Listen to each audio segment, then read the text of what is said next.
We are now going to talk about leadership.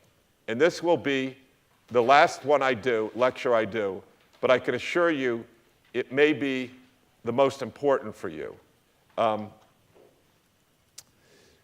What's beyond the 24 steps, right? Is that what really makes a company scale? Actually, what makes a company scale is getting a good product market fit.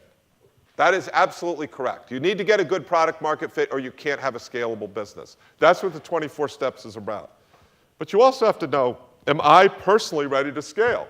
Am I willing to make the sacrifices, to grind it out at the beginning? Am I willing to commit to the mission and sublimate my ego so that we can do this? If the company needs to be big, am I willing to give up equity to other people? Am I willing to give up some control? Am I even willing to cede the CEO job to somebody else if that's what we need to do? Am I committed to the mission or am I committed to my ego? If you aren't, then you're not going to build a scalable business. It's really simple. If you want to be, Noam Wasserman's book, Founder's Dilemmas, talks about you can be rich or you can be king. Rich is a proxy as well for impact. If you want to be king and you want to control everything, you're a control freak, you're not going to be rich.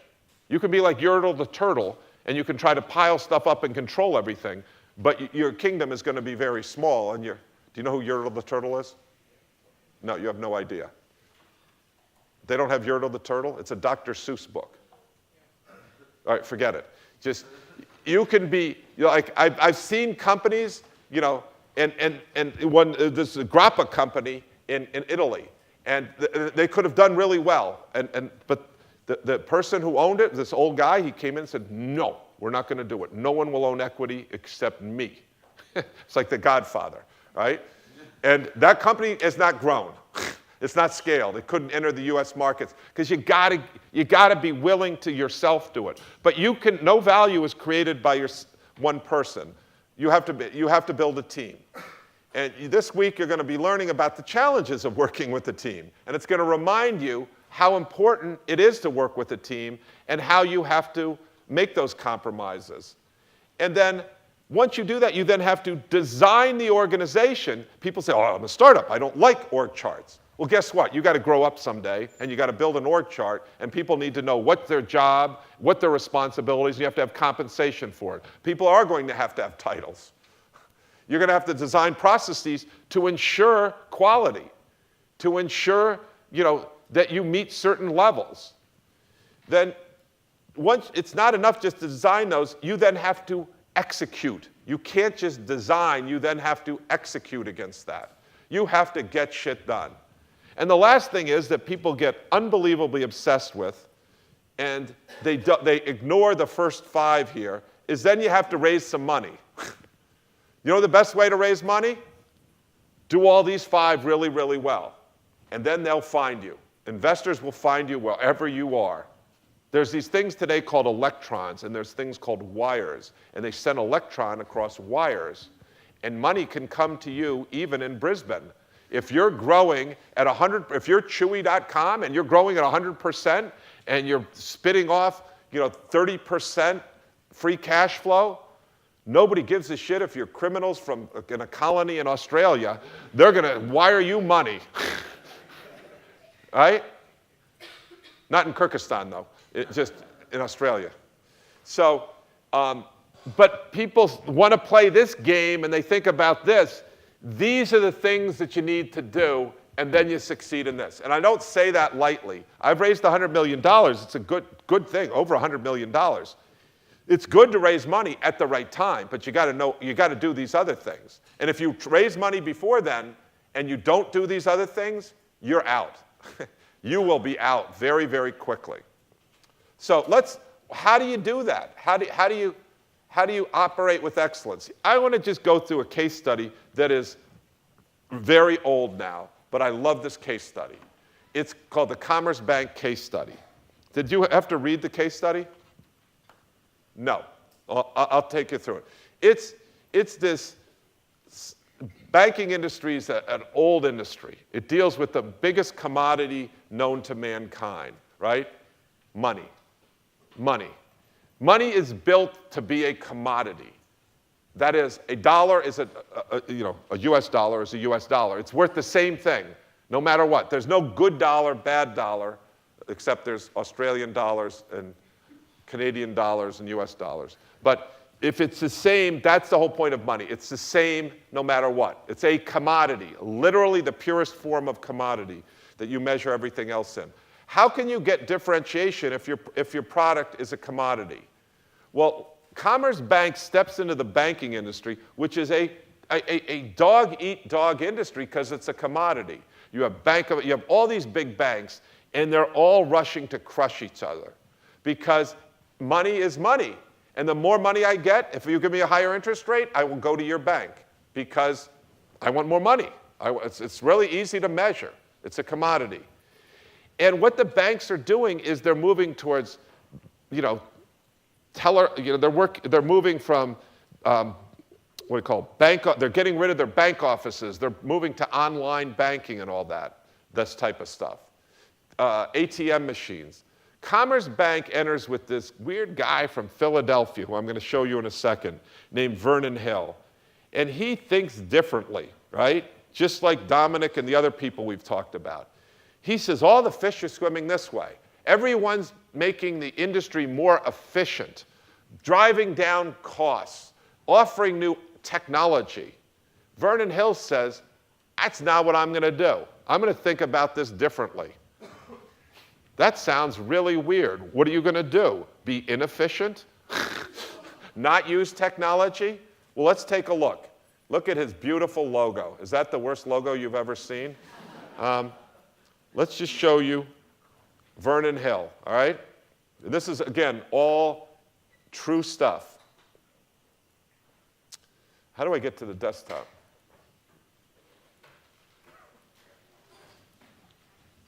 Oh, there it is. There, I got it. Yeah.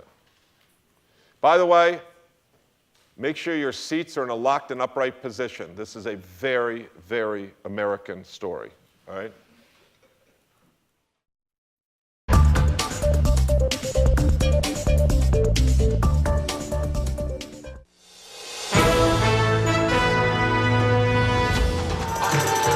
It was almost as if the circus was coming to town. Crowds of people out for a good time on a Saturday afternoon in New York. Not the kind of atmosphere we usually associate with a trip to the bank, but a bank at...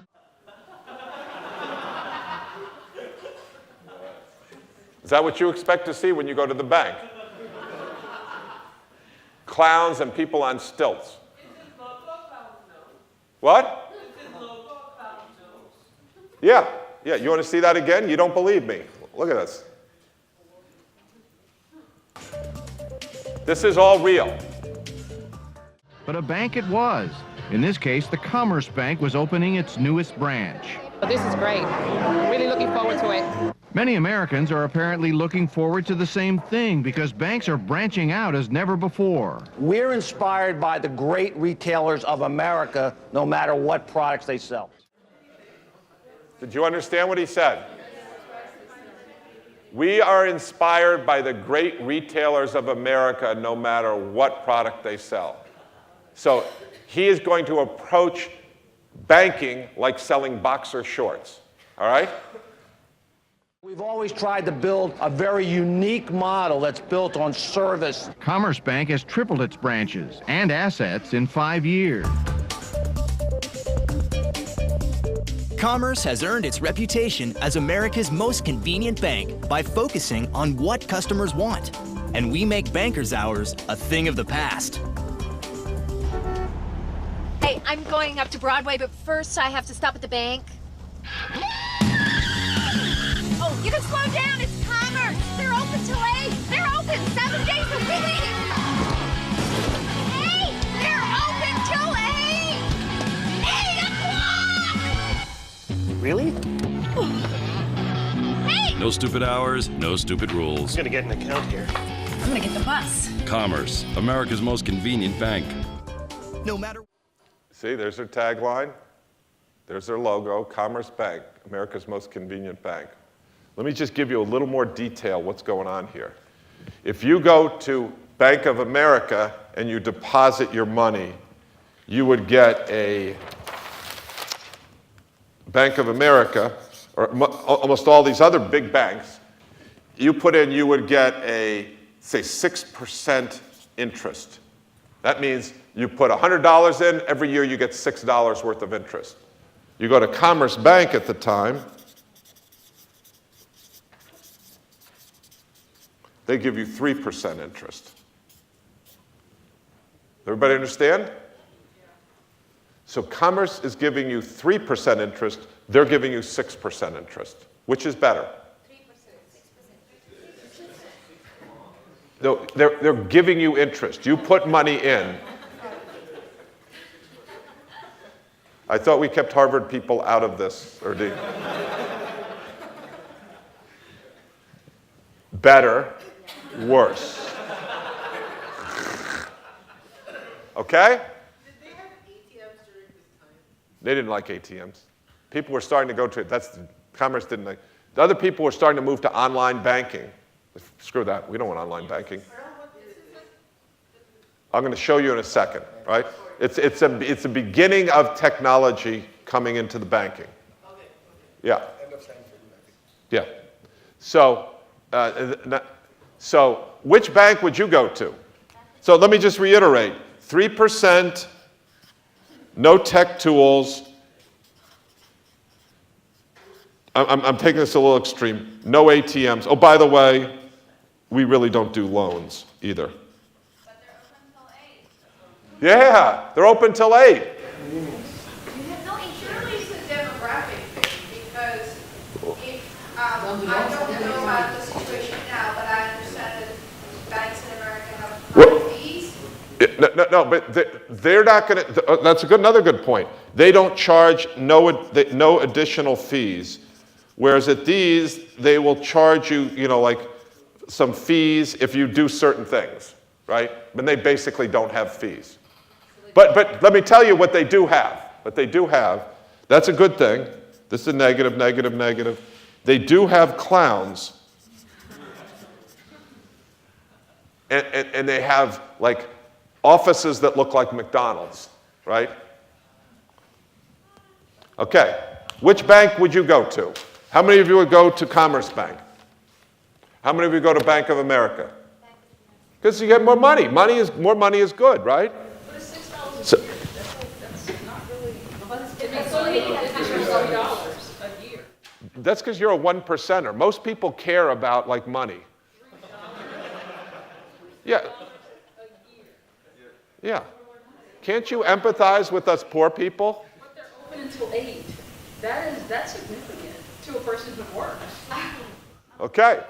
So is this going to work? This guy who wants to take banking and start making it like selling boxer shorts. Is this going to work? No, of course it's not going to work, right? So let's go to, where was I? 8? What was it? This one. Yeah. So that's the deal. So is it going to work? Let's first of all look at the financial results here. This is 1996 when it starts.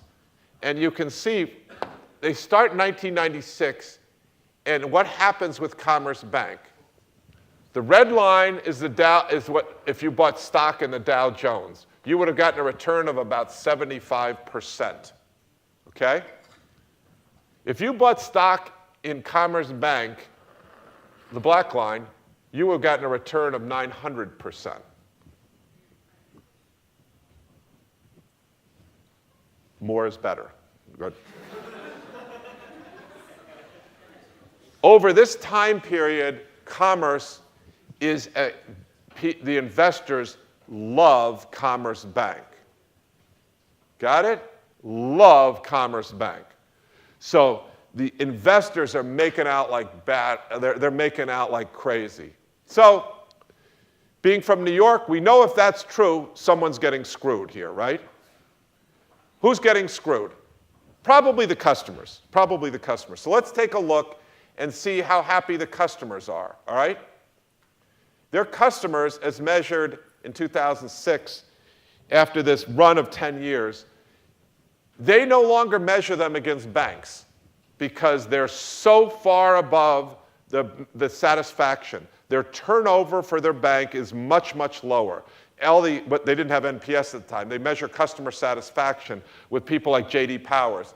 They stopped measuring them against other banks. They started measuring them against whom? The great retailers of America. Nordstrom, people like that, LL Bean, right? Okay, so, all right, so the investors are really happy and the customers are happy. Who's getting screwed here? The bank? No, they are the bank. No, the customers aren't getting screwed. Who's the last one who's? No, the investors aren't getting screwed. This is the investors. They're not getting screwed. Investors are making out, they're making boatloads of money, and the customers are happy as. No, it's not the government. It's the employees. Of course, this is a sweatshop.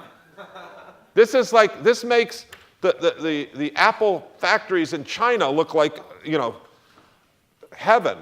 Let me just show you what it looks like with people who work at Commerce Bank.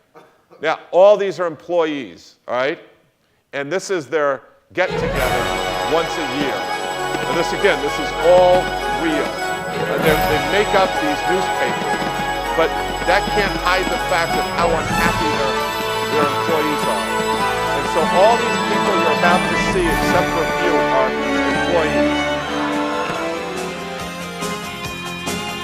So those are employees. Those are employees. Those are employees. That's Vernon Hill. His henchmen about to screw him. Get ready.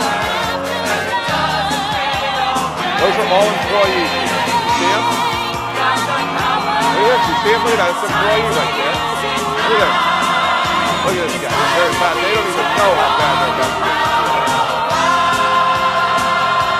Look at them. Look at them. They're on drugs. This could be boot camp 2019 Brisbane. Look. Now, Erdine's about to come out. Watch it. Ladies and gentlemen, Vernon Hill. These are not employees right here, just to be clear. That is Vernon Hill, right? So think Erdine.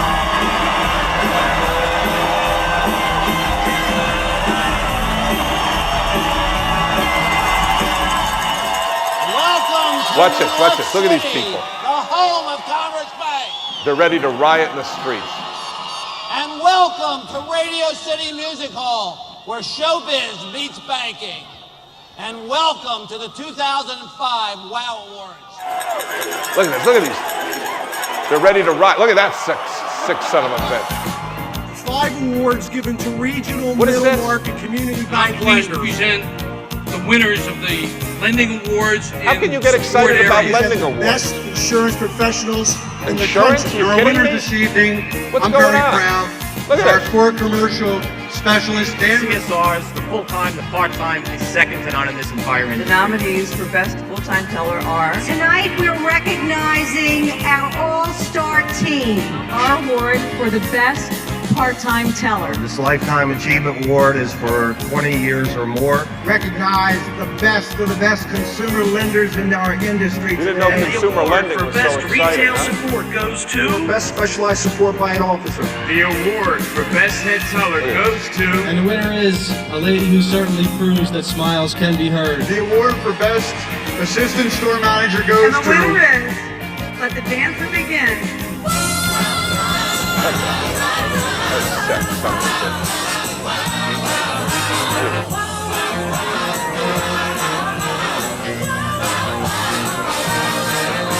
We'll never forget this incredible sight. Everyone's a winner on this wonderful night. Let's take a look at the best of the best. This will end. There's one. I love this one so much. Wild woman from Massapequa. The wild woman from Massapequa. Congratulations, guys. And now the last award of the evening. All right. I think you get the idea. To recognize. Looks like they're having fun. Yeah. Not only are the investors like super, super happy. The customers are super, super happy. And the employees are not just super happy because I showed you this video. They retain employees. They're so happy. They're recruiting their friends. They get jobs. They get people trying to apply to work at Commerce Bank. It's like a network marketing scam. It's insane. This doesn't make sense. Someone's got to be getting screwed here, but nobody seems to be getting screwed here. What is going on here? You've got a high-performance organization that started with a commodity and now has this enormous value creation for its investors, for its employees, and its customers. How the hell did they do that? Sorry? What? Sorry? Culture? What? Culture. We'll get to that in a little bit, but there's some fundamentals here before we get to abstract things like culture. Yes? It's a blue ocean strategy. It does some things that other people do, and it takes something back, and so it creates a unique... It actually is a blue ocean strategy, but I'm going to make it even simpler than that, right? And I'm going to show you this is all about alignment. It's all about alignment. We're going to build up. We're not just going to say, oh, this is something different than what we've been talking about. This is not different. This is precisely building off what we've already talked about. This is called alignment. And there's one slide I'm going to call out. But before I do that, before we start talking about alignment and blue ocean strategy, let's just bring this down to brass tacks, all right? So we've got two people here. We've got the professor. The professor is a PhD in econometrics. He went to Cambridge University. He's as smart can be. He's worked at Royal Bank of Scotland. He knows the industry inside and out. He's got all the credentials you could ever want. He is the definition of an A player. All right? Everybody got that? Banking, this guy has everything you'd want for a bank, right? On the other hand, we have Erdene. Erdene, went to a community college, and he was on the soccer team. But he wanted to be on the basketball team, and he played pickup basketball. But the thing was, he drank a little too much. And he was a big partier. And, when it came time, he had a 3.0, but that wasn't his grade point average. That was his blood alcohol content, right? And he's best known for being super enthusiastic and not getting very good grades, but he was the mascot, and he used to dress up like a Blue Devil and run around at the basketball games and get the entire crowd jazzed up. And he was always someone that people liked. And but he's, it's his career. He's not gotten a PhD. Right now he's actually working at Starbucks, and he's a barista. Is that what they're called? What do you call those people? Baristas. And so but he enjoys interacting with people. If you looked at the professor, you'd say he's a 256-bit processor. Erdene, on the other hand, is an 8-bit processor, if you know what I mean. He can deal with lattes and espressos, but the professor can deal with actuarial tables and complex products and loans, all right? We have an opening at Commerce Bank. Who are we going to hire? No. Don't you always hire the A player? He's the A player. He's smarter. So don't we all hire him? We would have to pay him more, but don't you always get the smartest, best person you could get? No. Why not? Don't they tell you hire A players? What? He will feel customers feel stupid. He doesn't teach a corporate culture. What is that? Why do you just yell out Donald Trump? I don't yell out Tony Abbott. Get a hold of yourself. Who yelled that out? Was it you that yelled out Donald Trump? I need to know. Erdene, let's get the Russian intelligence service on this. the point is, obviously you hire Erdene. Does everybody understand here? Yeah. Why do we hire Erdene? He is cheaper, first of all.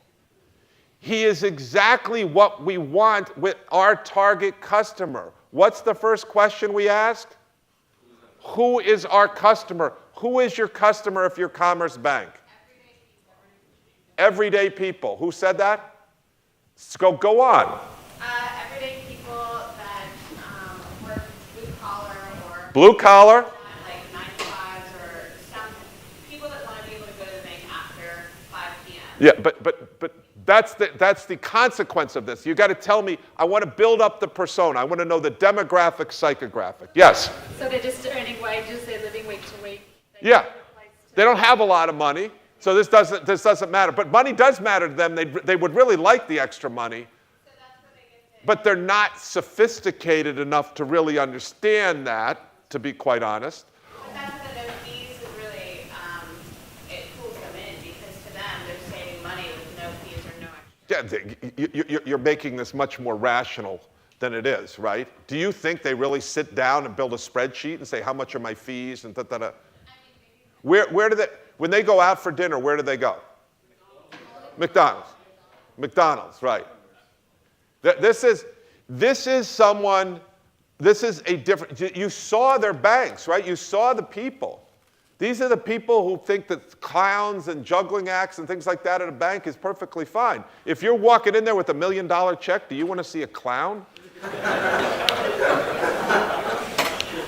Right?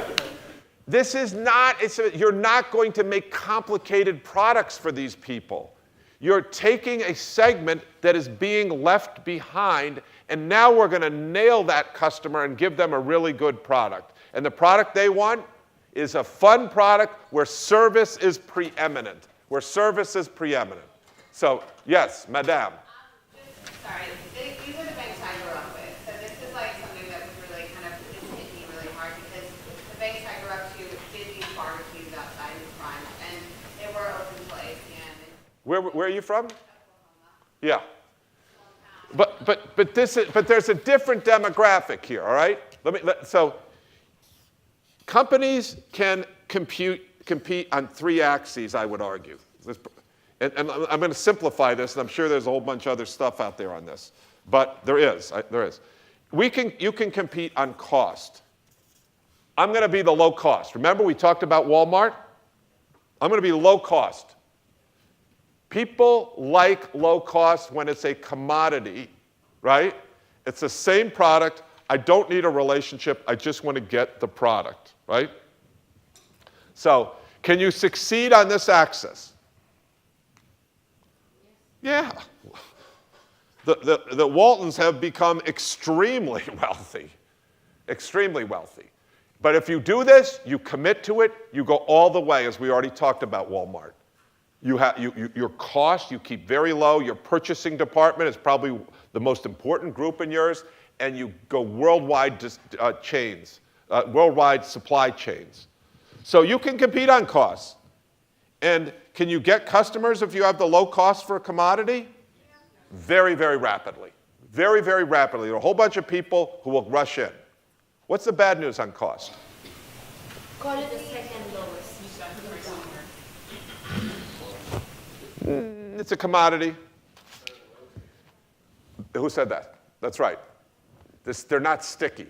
They rush in. Why do they rush in? Because it's cheap. And then guess what? Somebody else has one. They're gone. You live by the sword, you die by the sword. You better be all in if you're on cost, because you're just going to win for a short period of time. Often people will enter through this, be it Honda or Hyundai or Kia, but then they try to get out of this if they can. That's an entry point, but you try to get out of it unless you're really committed to it.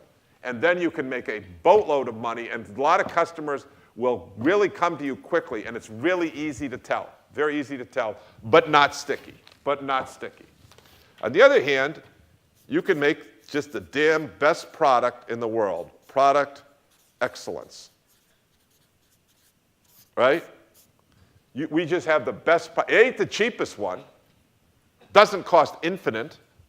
There's some level of price, but that's not what we compete on. Our product is just damn better than anybody else's. Who's that? Yeah, Honda does command it, but the one that you all know very, very well is Apple. Our phone will cost $1,000, and guess what? We'll sell a shitload of them.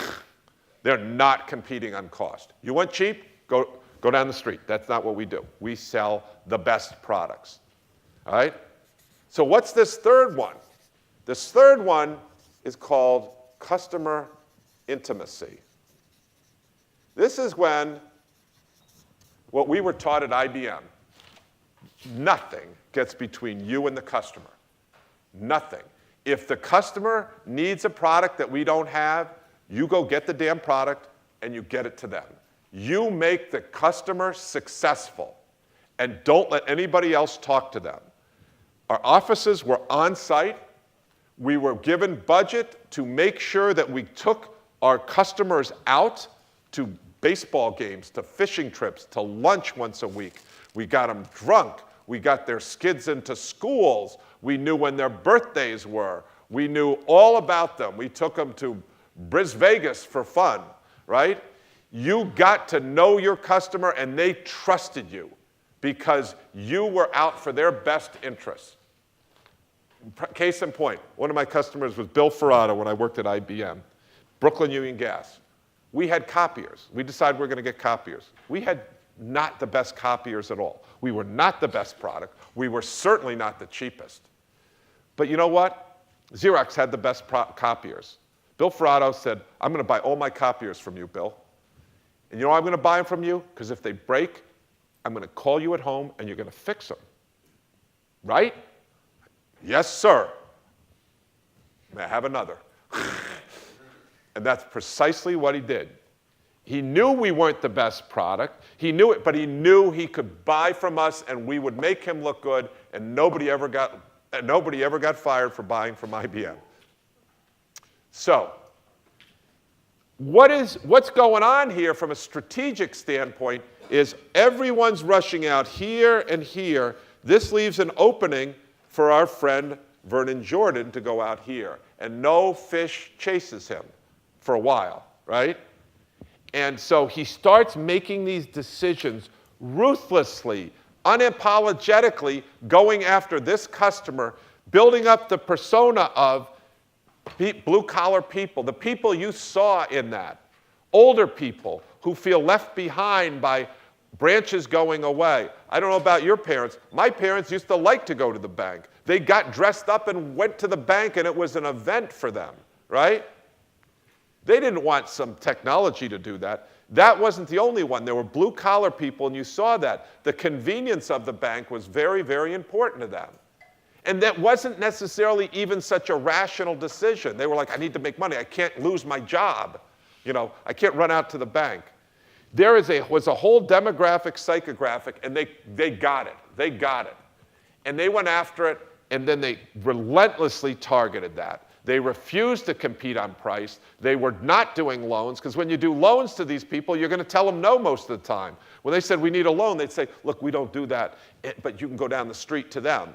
And they would go down the street to the other bank, and what would the other bank tell them? No. And then when they came back, they loved Commerce Bank even more. Right? And Commerce Bank, if they did a loan, they would do it at bigger price. They were charging a higher rate, but they were getting it once up front. So their business model was different. But once they paid this, once you paid this fee, they didn't nickel and dime you down here. So we could hire Erdene. We didn't have complicated products. We weren't trying to upsell people all the time. It was an all-you-can-eat buffet.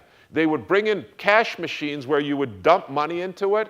I don't know if they did this at banking, but you would get all your pennies, nickels, and dimes, and then you bring them in, you dump them in to get it a dollar bills or paper money. And most places did that, took 15% of that. At Commerce Bank, they took nothing. You got dollar for dollar. So all these people in this demographic thought, this is fantastic. At the same time, they were paying for it because Commerce Bank was making the spread here, right? So the business model, the products, everything lines up to this. and they did unambiguously went after one rabbit. And you're basically figuring out who your customer is, what employees we hire, what business model do we have, what real estate do we do, and this is and all those decisions. We had fewer products that drove down costs. It means our LTV would be lower, but this was a good trade-off for this customer base. We charged low rates that improved revenue. We made loans difficult. We didn't make as much money on it, but we reduced our losses on loans. So this isn't just there's just a simple answer for all these things. You have to drive back to who your customer is on products, real estate, HR, and this is just so we know, this is the story.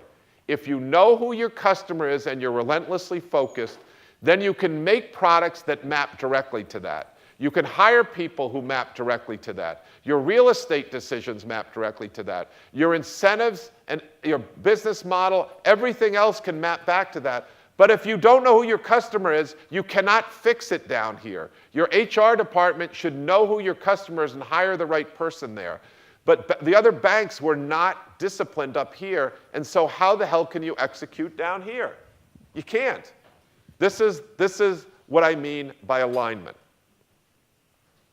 You got to know who your customer is, and then everything else builds off that. The real estate, why did it we go back to all these decisions. Well, the extended hours, well, that increased cost, but it was so worth it for this customer because it built up loyalty then. So they were spending money on what their customer wanted and not spending it on other things. Their stores, their banks looked like McDonald's. They didn't give you the sense of security like most banks did by putting mahogany and spending lots of money in them. They popped these things out like McDonald's stores. And that meant they could expand faster, their costs were lower, they didn't have to get into a whole branding exercise. All this goes back to who is your customer and knowing who it is and then making all those decisions. This is the headline, the moral of the story about Commerce Bank. It's about enthusiasm, yes. We're going to talk a little bit more about that. But it's more so that if your customer is not enthusiastic and it's a very, very cerebral person, then you do hire the professor and you don't hire Erdine. But it's dictated by who your customer is. Yes? They also put them in grocery stores. Yeah. So that their customers can easily get to them. Yeah. They did their everyday. And they knew who their customer was. And their tagline was very simple: the world's most convenient bank. Not we're kind of convenient and we have good products and we're low cost. They said unapologetically, not only do we know who our customer is, but we're going down this path and nobody will beat us here. You might beat us here and I don't care. You might beat us here and I don't care. But nobody will beat us here. And that's what really great companies do. When you look at that, they will not let anybody. IBM, when we were great, nobody was going to beat us here. Is this sticky? This is actually the most sticky of any of them. Again, going back to Amazon, they're getting this at low cost because they're getting data, and then they can still start building preference engines. They are getting to be customer intimate. Professor, is it quick? Was there a name for this type of a strategy at the time? Was there a theory behind it, or was it like a practical invention? There's some theory that does this, but most of these people, what you do is you look at what they do and then you can see how it works so you can duplicate it in the future. That's what we do. Okay, so, all right, everybody got Commerce Bank. What's the word? Alignment. Starts with the customer and then the decisions, not just about the product, which is about 24 steps, but everything else. Okay, let's move forward.